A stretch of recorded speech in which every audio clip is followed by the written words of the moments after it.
Alright everybody, welcome back to the channel. I started playing Arena of Valor first on the Switch back in 2020. And as all of you know, some of the other roles can be challenging. And on the Switch version, the ADC was the jungler. That was the most important role. Get back to farming. These days, the ADC is the marksman, but the marksman role was pretty important, but really that fed jungler was the most important position on that version. But as you all know, I mean, those skill positions well, they call them skill positions for a reason. So I went to Thane. He was one of the heroes you got for free.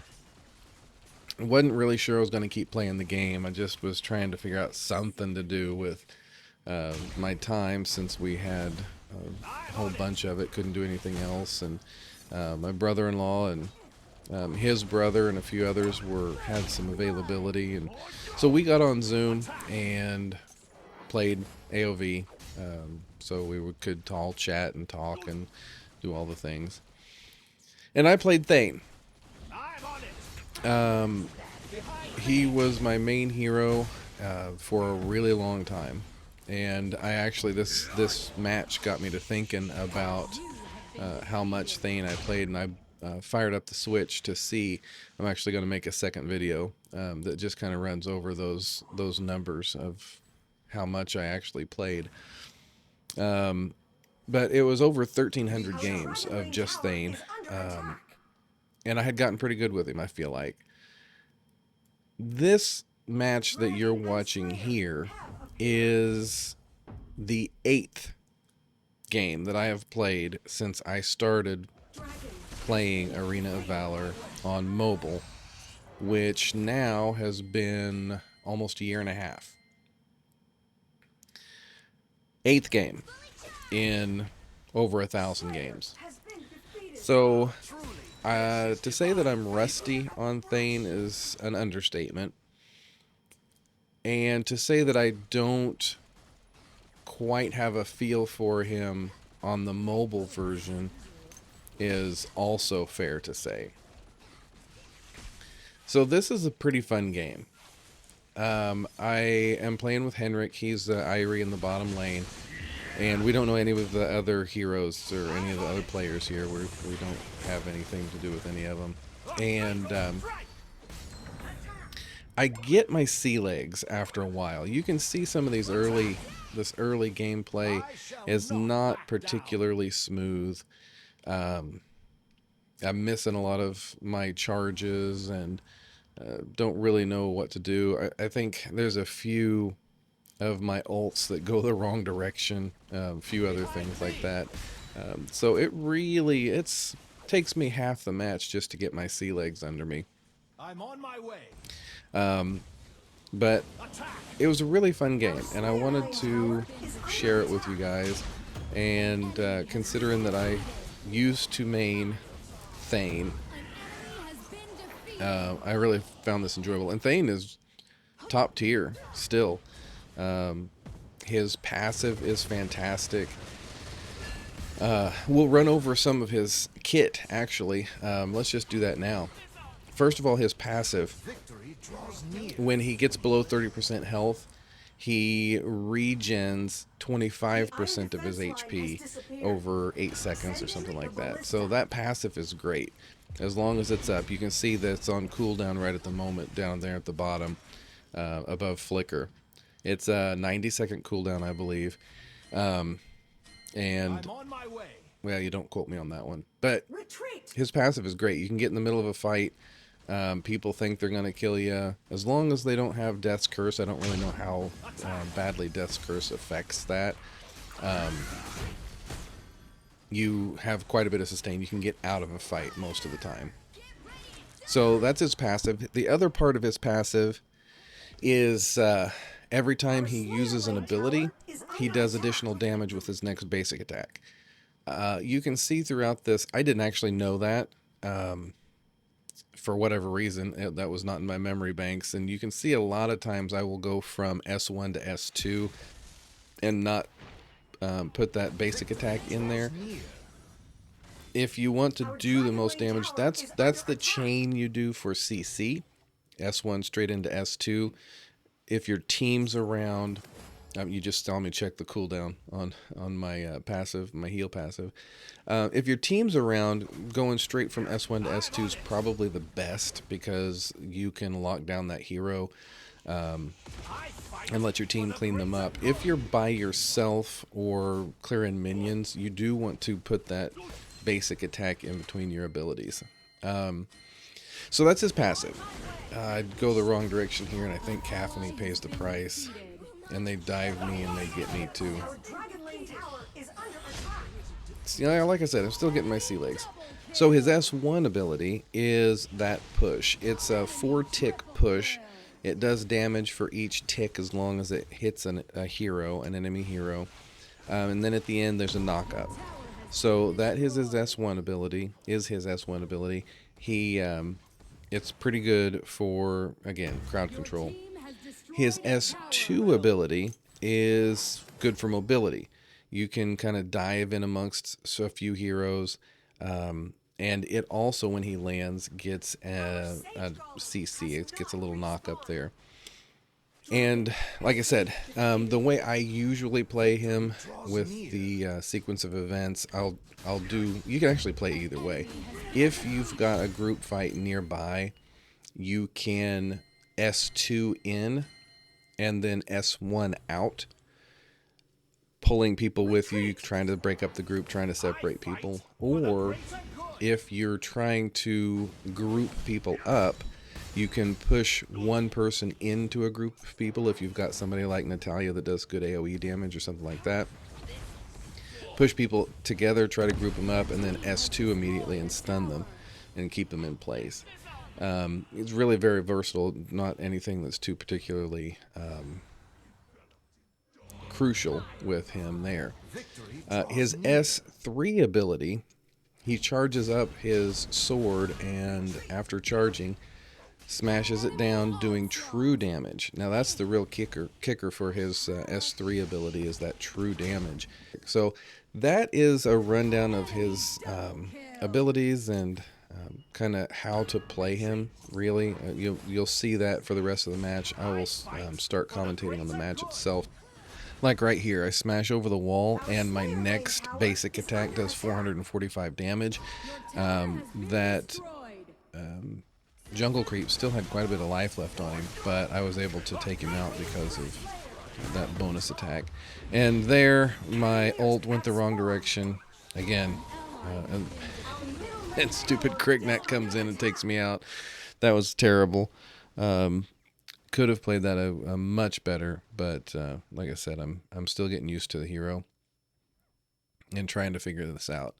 4 to 9, the gold advantage isn't terrible. It looks like we're up in gold, but we are behind in kills. And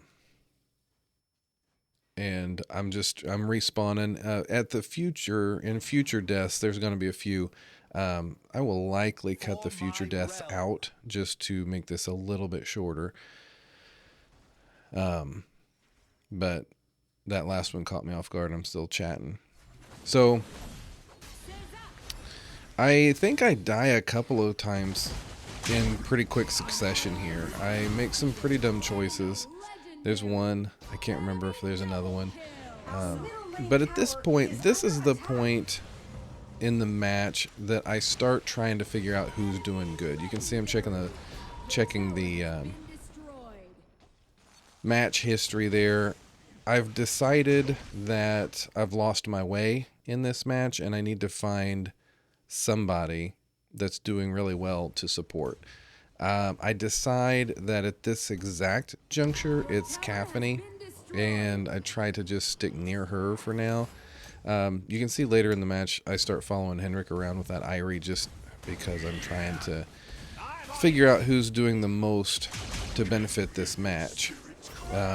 Krizix comes in and takes out Caffeine. There was not much I could do about that.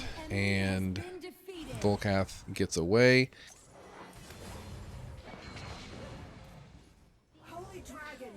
Irie chases down Illumia, and there's Krizix again. He should have gotten out when he had the chance. He was inting there. I go after him and stun him again, and we take him out. Then Cricknet comes in. There's my passive going off again and healing me up. Cricknet comes in. I get him with my ult. And we got some momentum. We got something happening now. HP is low. Back to base.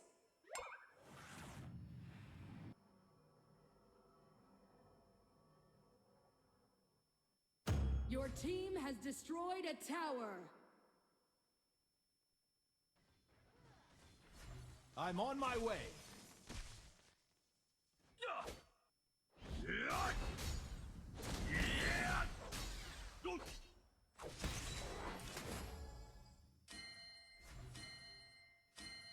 Okay, so I'm starting to get a feel for what's going on here and what I'm capable of doing as far as deaths and stuff. So I'm trying to get some vision. Unfortunately, they saw us coming with this. My flicker was down.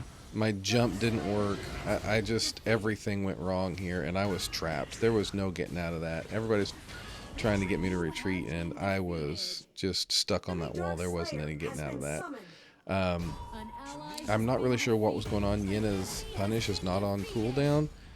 She said punish was ready. I went in to try to help her, and we ended up giving that away to the other team. So that was kind of a bad turn of events there. And again, that's another death for me. I'm on it.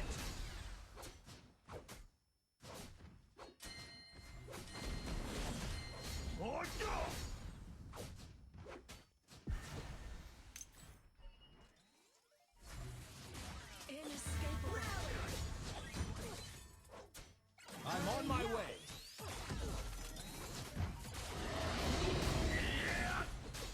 So now, like I said, I'm starting to get comfortable with the amount of damage that I can take. Natalia looked like she was in trouble, so I was trying to come save her, but she's fine.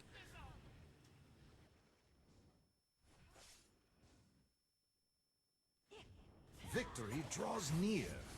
I'm not sure what Illumia is talking about. Thanks, Volcath. I didn't pay attention to that exchange, so I'm assuming Volcath got her killed.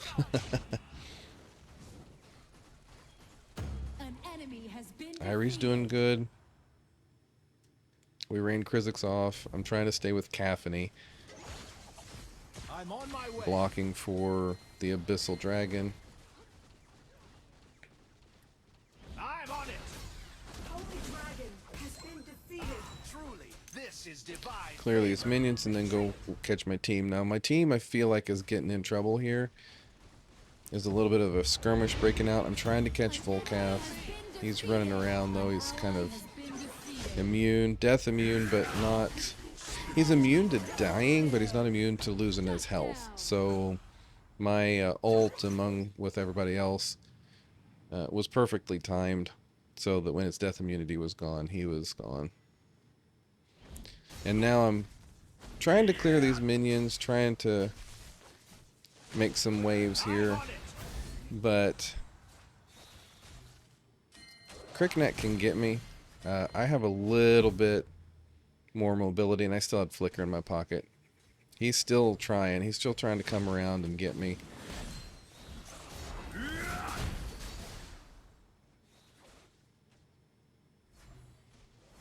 But I was able to hold him off and scare him away. Infinite Slayer has appeared. Prepare for the final battle.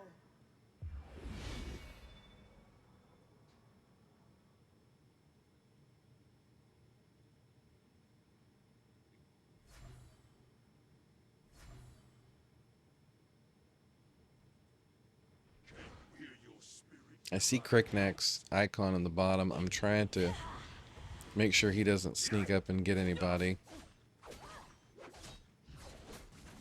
I shall not back down. Trying to really pay attention to Cricknet. I don't want him engaging and getting one of my squishies.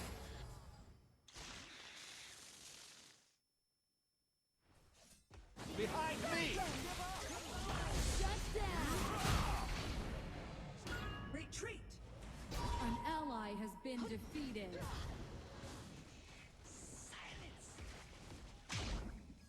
Attack! Hear your spirits crying out.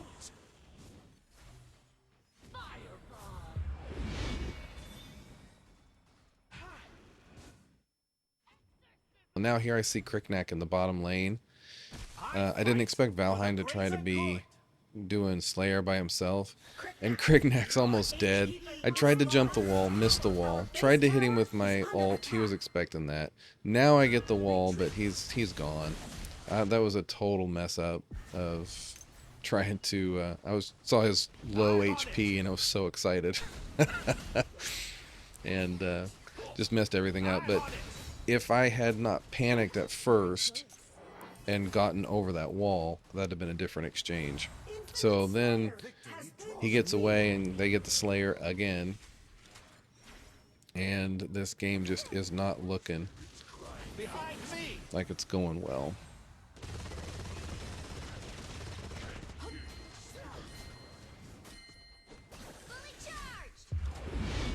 Retreat!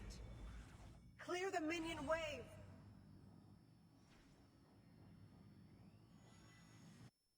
I'm on my way.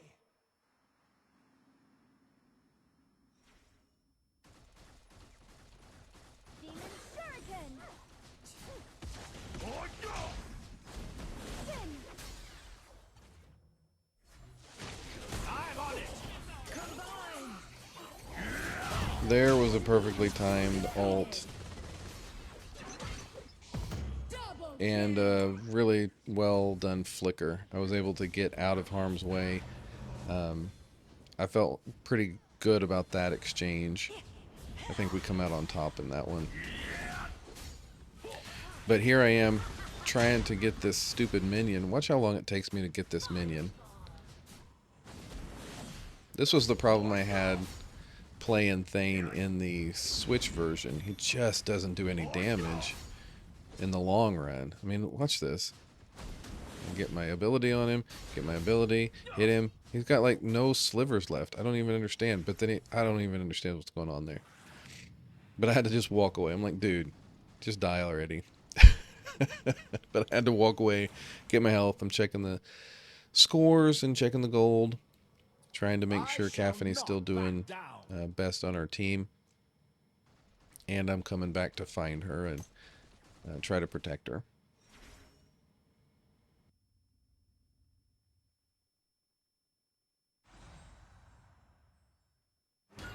Now right about here, Natalia's calling out retreats left and right, but I feel, again, pretty confident with the amount of health that I have. My passive's still up. Just trying to give the team vision. I think maybe she's trying to start to figure this out, but she's calling retreats left and right here. Like, maybe I'm going to get in some kind of trouble. Maybe she was retreating Irie because Irie goes down here. I'm not really sure. She's still retreating. Trying to do a little bit of poke here, but we were able to get out without any trouble. Retreat. I'll take the dragon leg.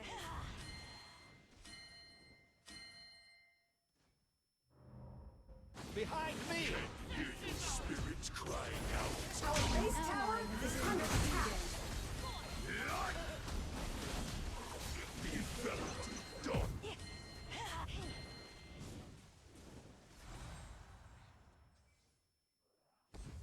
Our base tower is under attack.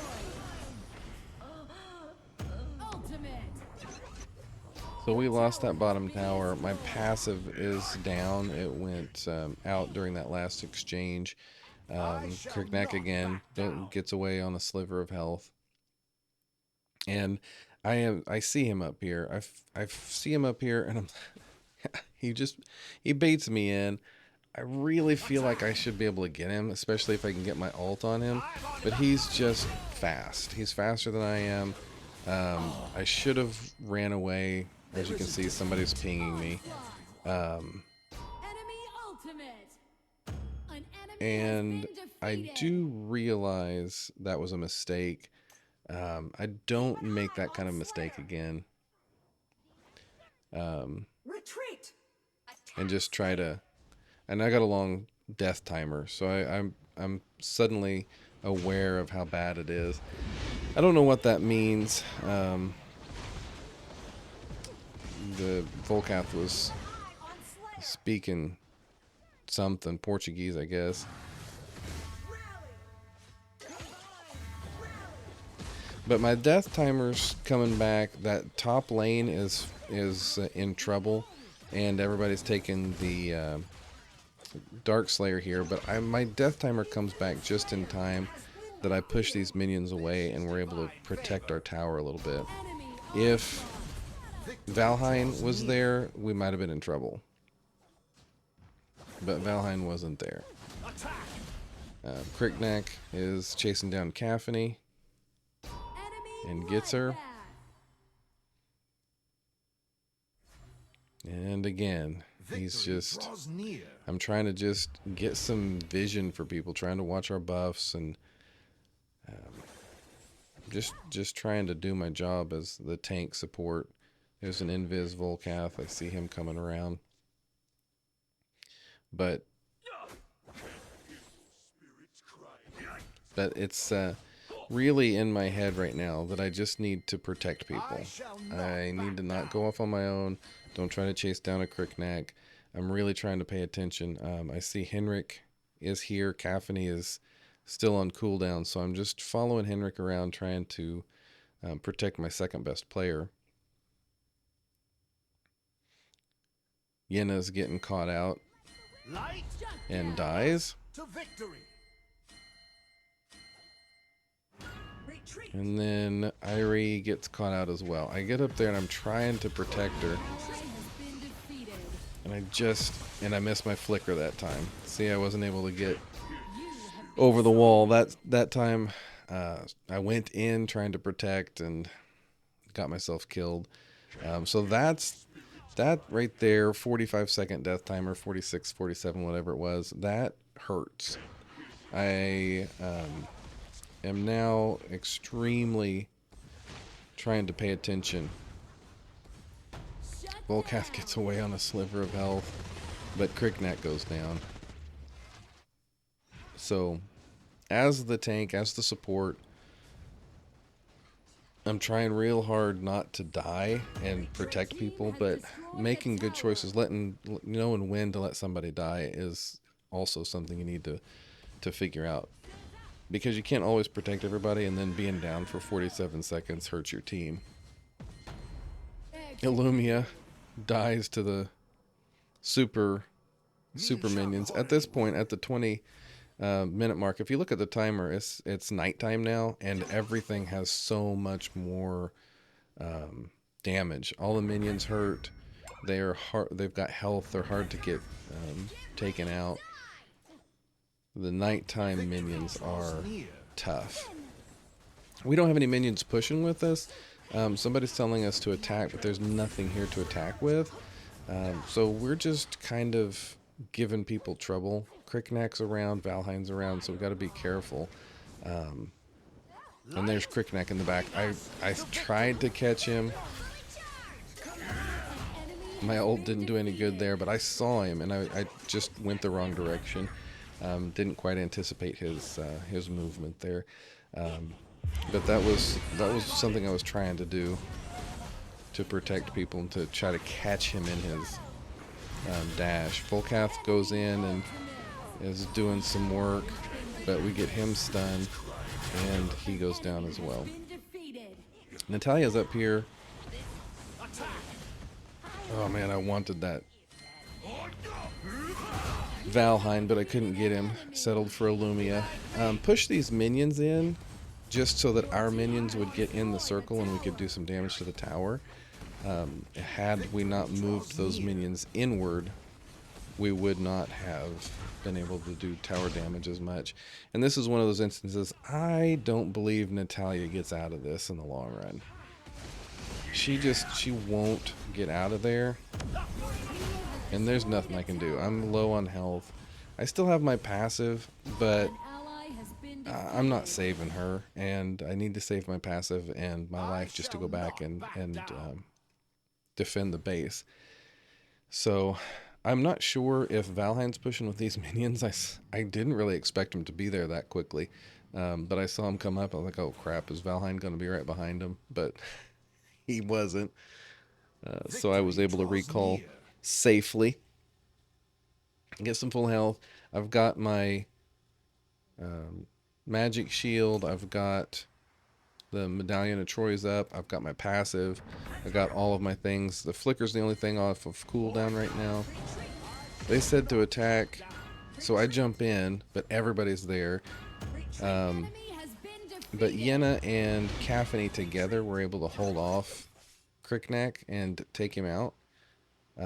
So that wasn't terrible. We kind of baited Cricknack in. And again, I'm just trying to get vision. There's nothing I'm going to be able to do about these minions. There's nothing I'm going to be able to do against these people. I see Volcath here, and I'm catching him. Stun, stun. So you see that? And then I perfectly time my ult again. But you see I didn't attack in between. It just stun, stun. My attack didn't matter. My team was able to take care of him. The same thing goes with Krizix. And I timed my stun again perfectly so that when he comes out of his resurrect, he was not able to run away. And that's how you play Thane. There's not been very many instances of those kinds of good plays, but that is what you're supposed to do whenever you've got him. Just push everybody around and wait for your team to clean them up. So here I'm going to go watch my blue buff. Cricknack's been having a real heyday taking our buffs, so I'm watching it a little bit as my team's coming up. I know I can kind of back off because they're taking over, watching for it. So we're just pushing lanes and trying to keep our minions going. I know Volcath is right there. I don't think he knew I was there. He was trying to go in on Caffany. I tried to protect Caffany here and I was unable to do so. But Cricknack is suddenly in trouble. He's got death immunity, but my team circled back around. Fortunately, An enemy has been my resurrect is defeated. down, but I just For my realm. leave it. I think it cools down. No, I actually sell it this time. Which this is a new move for me. I wasn't even really sure what Death Sickle does. I looked it up after this game, but I knew that's what people do, and my resurrect was on cooldown, so it didn't hurt me any. I had plenty of gold. I could sell it and buy something else. Natalia and Irie are trying to get stuff down in the top lane. Yenna's pushing the bottom lane with the Dark Slayer minions, and suddenly this game has turned around. Those long death timers for Cricknack and Volcath, those hurt at this point in the game, this 29-minute mark. I'm trying to watch Cricknack and make sure he doesn't cause us any trouble, and take out any of my damage dealers. I need to keep everybody here, and the minions do the work. Maybe Yenna was back there hitting the tower, but we turn it around. We win. So there is my 8th match in the last year and a half with Thane. You can see the rust early on, but I think in the last 10 minutes you really saw how to play that hero properly. Really concentrate on your team. Your team rotating is valuable. As you can see in that last engage with Cricknack and Volcath, my team circling back around was critical. If they hadn't saw what was going on and circled back in, that engage would have went much more poorly, and we wouldn't have had the push we had. So whenever you're playing him, use your CC, time your stuff right, make sure that you know whether his passive's on cooldown or not, and just enjoy. Just push people around and let your team clean them up. And I hope you enjoyed this video and that it was educational for you. If you did, please hit the like button and subscribe to the channel, and I will see you all on the battlefield.